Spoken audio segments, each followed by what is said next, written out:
Qual foi o primeiro livro da Bíblia a ser escrito? Qual foi o último livro da Bíblia a ser escrito? Tem ideia? Acha interessante essa pergunta? Na verdade não foi pergunta, foi um tema que eu bolei aqui mesmo. Então vamos entender qual foi o primeiro livro das escrituras hebraicas e qual foi o último livro das escrituras hebraicas. As escrituras hebraicas você entende como Velho Testamento. Então é a mesma coisa, tá? Escrituras hebraicas e o Velho Testamento é o mesmo. Então o primeiro livro da Bíblia, do Velho Testamento, o primeiro livro que foi escrito no geral, foi o livro de Jó. Você sabe quem escreveu esse livro de Jó? Pois é, não foi Jó, foi Moisés.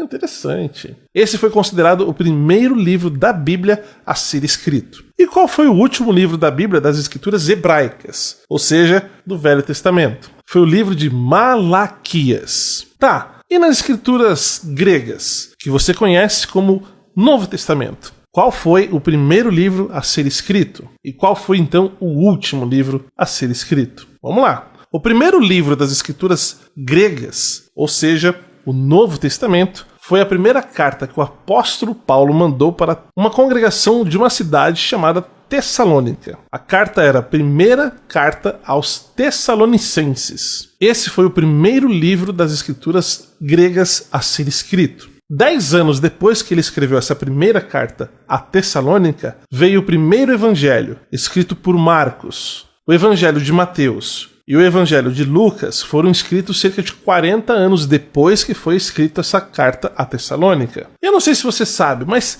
onde fica Tessalônica, essa cidade? Bom, Tessalônica, ou também conhecida como Tessaloniki, é uma cidade situada no norte da Grécia. Foi uma grande e importante cidade na época do Império Romano. Tá, então qual foi o último livro da Bíblia a ser escrito? Se você pensou no Apocalipse, que é o último livro da Bíblia, não foi ele. Foi escrito, inclusive, pelo próprio apóstolo João. Tanto o Apocalipse como o último livro a ser escrito. E o último livro nada mais é do que as 3 cartas que o próprio apóstolo João escreveu. 1 João, 2 João e 3 João. Esses foram os últimos livros da Bíblia a serem escritos. Legal, hein? Sabia dessa?